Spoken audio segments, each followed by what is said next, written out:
চালিয়ে যাচ্ছেন। কিন্তু আমরা যদি আপনাদের প্রত্যেকটা কথা কোর্ট বাই কোর্ট করে এক্সপোজ করে দিই এবং আপনার মিথ্যাচারকে ধরিয়ে দিই পাবলিকের সামনে, তাহলে কি পারবেন দেশে থাকতে? পাবলিকের কাছে মুখ দেখাতে পারবেন? এরকম কিন্তু অতীতে অনেকেই রাজনৈতিক ভাবে দেউলিয়া হয়ে গেছে, যারা কিনা সারাদিন চিল্লাইলেও তাদের কথা পাবলিক শোনে না, শুনবে না। 6 বছর এক্সাইলে থেকে বাংলাদেশে ফিরে আসছেন, আওয়ামী লীগের সভানেত্রী হইলেন। তার জীবনের একমাত্র লক্ষ্য রাজনীতিতে আসা, দেশে ফিরে আসা, হচ্ছে বাবার হত্যার বিচার করা। এইটা কোনো সুস্থ মানুষের কথা হতে পারে না, পৃথিবীর ইতিহাসে হইতে পারে না। তাহলে তোর বাপের যদি গুলি করে মারতো, তুই কি বিচার চাইতি না?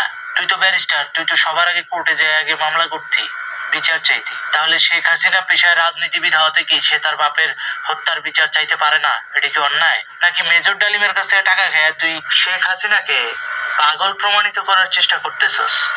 আপনি আওয়ামী লীগ নিয়ে কথা বলার যোগ্যতা দেখান। আপনার এবি পার্টি গঠনের ব্যাকগ্রাউন্ড ইতিহাস সম্পর্কে কি আমরা জানি না? যখন 14 সালে 18 সালে নাশকতার দায় নিয়ে জামাত নিষিদ্ধ হয়ে গেল, যুদ্ধ অপরাধী রাজাকারের দল হিসেবে জামাতকে ব্যান করে দেওয়া হলো বাংলাদেশে, সেই জামাতের নেতা কর্মীদেরকে শেল্টার দেওয়ার জন্য আপনি এবি পার্টি গঠন করেছেন, তা কি আমরা জানি না? এটা তো জলের মতো পরিষ্কার। আপনার এবি পার্টি গঠন করা হয়েছে শুধুমাত্র জামাতের বিকল্প হিসেবে। যদি কোনো কারণে জামাত তার নিবন্ধন ফিরে না পায়, তখন এবি পার্টির ব্যানারে সব জামাতের নেতা কর্মীরা যাতে ইলেকশনে অংশগ্রহণ করতে পারে, তারই একটা শেল্টার অর্গানাইজেশন হচ্ছে এই এবি পার্টি। তার নেতৃত্ব দিচ্ছেন স্বয়ং আপনি, ব্যারিস্টার ফুয়াদ।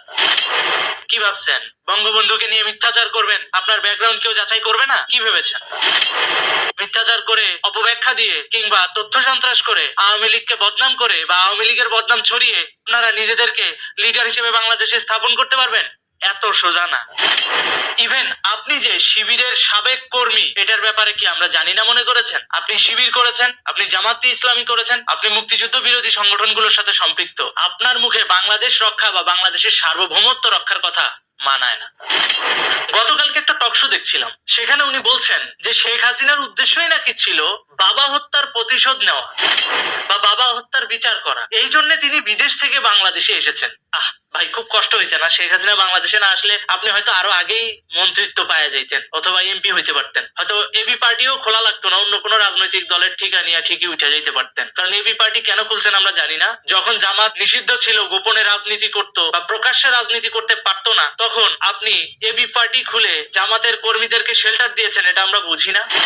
আর শেখ হাসিনার যোগ্যতা নিয়ে আপনি প্রশ্ন তোলেন যে শেখ হাসিনা বাংলাদেশে এসেছে শুধুমাত্র বাবা হত্যার বিচারের জন্য। তাহলে ভাই, সে শুধু বাবা হত্যার বিচার করেই চলে যেত। সে কখনোই 16 কোটি বাঙালির ব্যাপারে ভাবতো না।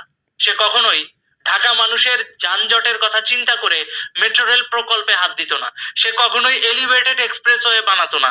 সে কখনোই পদ্মা সেতুর মতো বড় প্রকল্পে হাত দিত না। কেন দিয়েছে? বলবেন যে দুর্নীতি করেছে, এজন্য দিয়েছে। আপনাদের তো কথায় কথায় দুর্নীতির অজুহাত। আজ পর্যন্ত শেখ হাসিনার একটা দুর্নীতি আপনারা প্রমাণ করতে পারেন নাই। ইভেন রূপপুর পারমাণবিক বিদ্যুৎ কেন্দ্র নিয়ে যে মিথ্যা প্রোপাগান্ডাটা ছড়িয়েছিলেন, সেই প্রোপাগান্ডায় বারাভাতে ছাই দিয়েছে রাশিয়ান হাই কমিশন।